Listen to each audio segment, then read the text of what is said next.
गौरा कैलो कठिन तपनवा, शिवजी सजनवा पवलुना। गौरा कैलो कठिन तपनवा, शिवजी सजनवा पवलुना। कौने ही तिथिया के लगनिया लिखाइल, कौने ही तिथिया के लगनिया लिखाइल।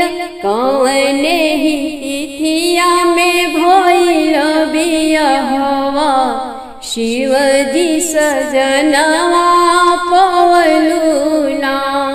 गौरा कैलो कठिन तपनवा, शिवजी सजनवा